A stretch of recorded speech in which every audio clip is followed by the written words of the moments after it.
The sand shifts beneath your feet, but you're not walking. You're falling, except there's no ground rushing up to meet you. Your teeth crumble in your mouth like chalk. You try to scream, but the sound comes out as music. Then you wake up, heart pounding, and within seconds the whole thing dissolves like smoke. You just spent 8 hours unconscious, hallucinating vividly in the dark, and you have no idea why. For most of human history, dreams were treated as messages from gods, warnings from ancestors, windows into hidden realms. Ancient Egyptians built entire temples around dream interpretation. Greeks believed dreams were visits from divine beings. Medieval Europeans thought nightmares were demons sitting on your chest while you slept. Then science showed up and said, actually, it's just your brain misfiring while you sleep. Except that answer never really satisfied anyone, because it doesn't explain why the misfiring is so strange, so emotional, so vivid, so consistent across every human culture that has ever existed. For over a century, neuroscientists have been trying to figure out what dreams actually do, and the answers they've found are far weirder than any ancient myth. Your brain doesn't shut down when you sleep. It goes somewhere else entirely. In the 1950s, researchers discovered something that changed everything. They hooked up sleeping subjects to electroencephalogram machines and watched their brain activity through the night. What they found was shocking. Sleep wasn't one uniform state. It moved in cycles, shifting between deep unconsciousness and something that looked almost like waking. During certain phases, your eyes start darting back and forth behind closed lids, rapid, frantic, tracking something that isn't there. They called it REM sleep, rapid eye movement. And when researchers woke people up during REM, they reported dreams, vivid, detailed, bizarre. Your brain during REM sleep looks almost identical to your brain while awake. The same regions light up, the same electrical patterns fire, except for one critical difference. The prefrontal cortex, the part of your brain responsible for logic, self-awareness, and critical thinking, goes almost completely dark. That's why you can dream that you're having a conversation with your childhood dog, who's now a lawyer. And it doesn't strike you as strange. That's why you can fly, drown, fight, fall, die, and keep going without questioning any of it. The part of your brain that would normally say, wait, this doesn't make sense, is offline. You're conscious, but you've lost the ability to realize you're dreaming. And this happens to you every single night, multiple times. A full sleep cycle lasts about 90 minutes, and you go through 4 to 6 of them each night.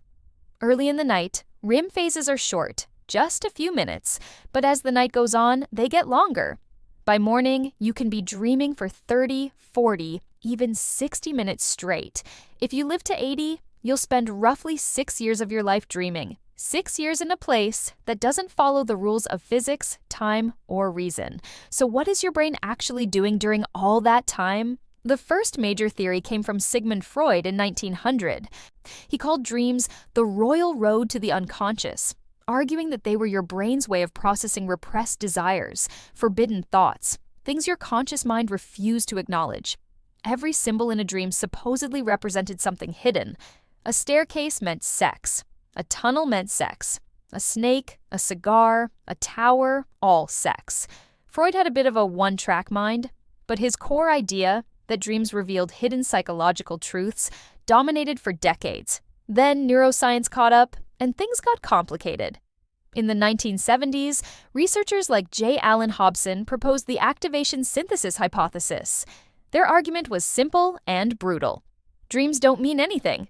During REM sleep, your brainstem fires random electrical signals up into your cortex. Your brain, trying to make sense of the noise, stitches together a narrative from whatever fragments are available, recent memories, old images, emotional residue. The result is a dream. It's not a message. It's not symbolic. It's just your brain trying to create coherence out of chaos, like seeing shapes in static. For a while, that was the dominant view. Dreams were biological noise, a bug in the system, meaningless. Except the data didn't support that, because if dreams were just random, they wouldn't be so consistent. Researchers started cataloging dream content across thousands of people, across cultures, across continents. And patterns emerged. People dream about being chased more than chasing. They dream about falling, failing, losing teeth, showing up somewhere unprepared. Negative emotions, fear, anxiety, sadness show up in dreams far more often than positive ones. And certain themes, social conflict, physical danger, impossible tasks, appear in almost every human population ever studied. Random noise doesn't produce universal patterns. Something else was going on. In the 1990s, a Finnish researcher named Antti Revonsuo proposed the threat simulation theory. His idea was that dreams are a training ground. For most of human evolution, we lived in environments full of predators, hostile tribes, environmental dangers. The humans who survived were the ones who could recognize threats quickly and respond effectively. Dreams, Revonsuo argued, let your brain practice those responses in a safe environment. That's why so many dreams involve danger, being chased, attacked, trapped. Your brain is running drills, refining your threat detection system while you sleep. It's not random, it's rehearsal. And the evidence backs him up. Studies show that people who experience trauma, soldiers, abuse survivors, refugees, often have repetitive dreams where they re-experience danger. Their brains are stuck in overdrive, trying to process and prepare for threats that might come again. Children who are still learning how the world works dream about animals and monsters far more than adults.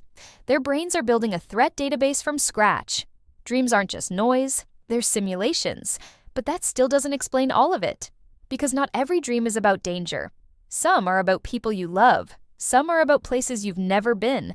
Some are so abstract they barely qualify as narrative at all. In 2001, neuroscientist Matthew Walker discovered something that changed the conversation again. He found that REM sleep, that is the phase where you dream most vividly, is critical for memory consolidation.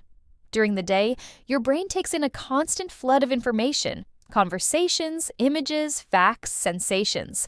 Most of it is useless. Your brain needs to figure out what to keep and what to discard.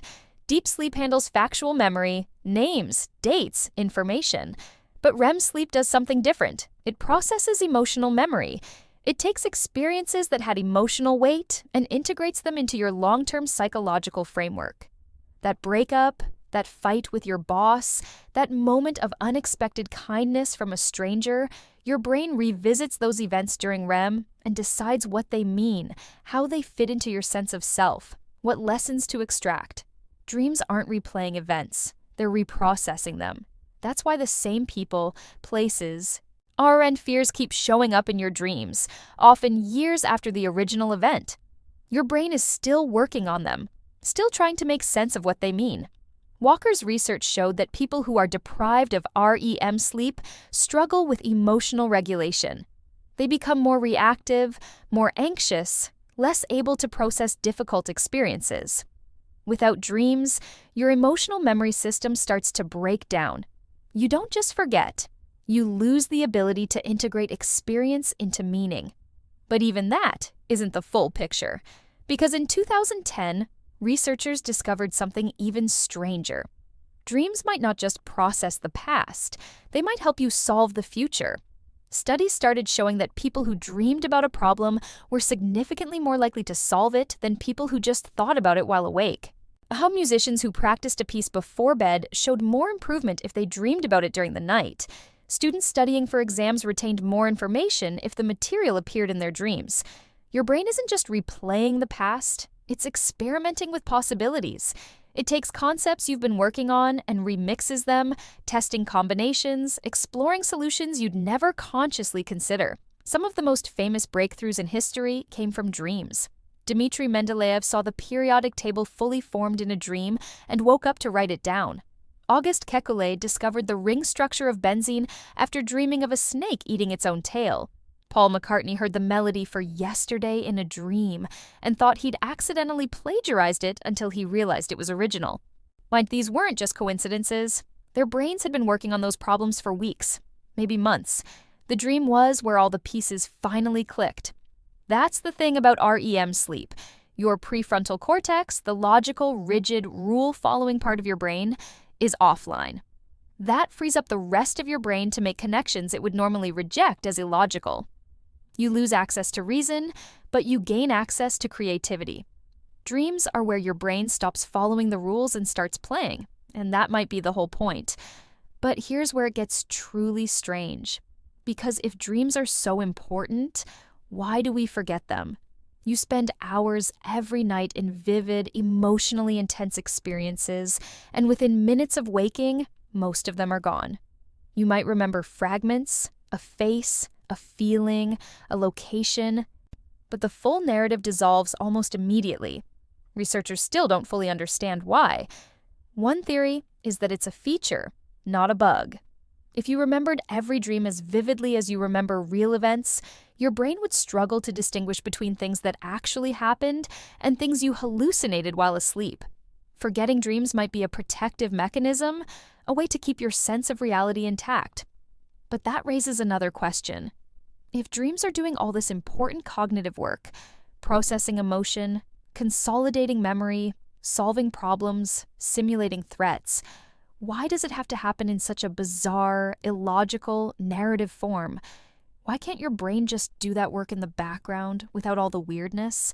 And the answer, according to the latest research, is that the weirdness is the point. Dreams have to be strange because they're operating in a different mode than waking thought. Waking cognition is linear, logical, bound by the rules of cause and effect. Dreams are associative. They connect ideas based on emotional resonance, sensory similarity, symbolic meaning. That's why your childhood home can morph into your current workplace.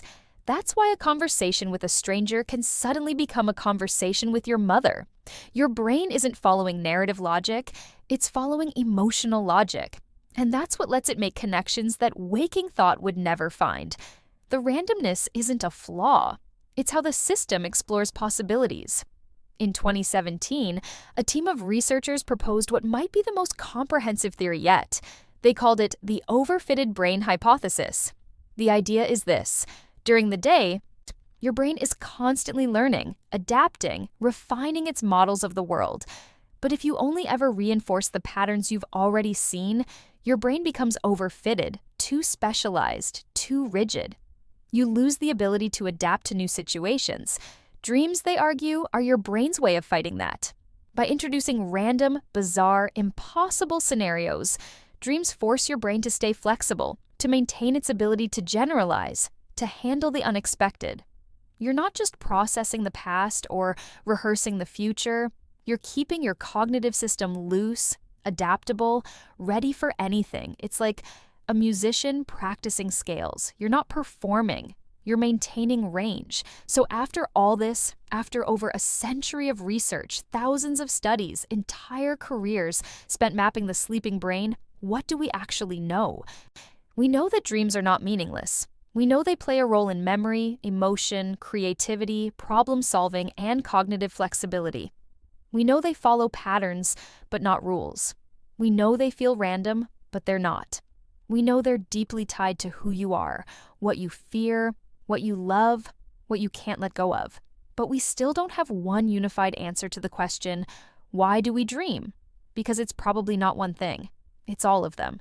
Your brain is doing a dozen different jobs while you sleep, and dreams are the visible surface of that work. The narrative, the images, the emotions, those are just what you experience while your brain runs maintenance, solves problems, integrates experience, and keeps itself from calcifying into predictable patterns.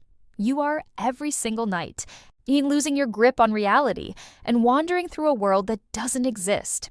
And your brain is using that journey to make you better at handling the one that does. The ancient Egyptians were wrong. Dreams aren't messages from gods, but they were right about one thing. Dreams matter. They're not just static. They're not just noise. They're part of how you make sense of being alive. And the fact that we still don't fully understand them, after all this time, after all this research, maybe that's the most interesting part. Because it means there's still something left in human experience that science hasn't completely dismantled. Something strange, personal, untranslatable. You'll go to sleep tonight. And a few hours in, your eyes will start moving. Your brain will light up. Your body will paralyze itself so you don't act out what you're seeing. And you'll be somewhere else. Falling, flying, failing, finding. And when you wake up, you'll forget most of it. But your brain won't.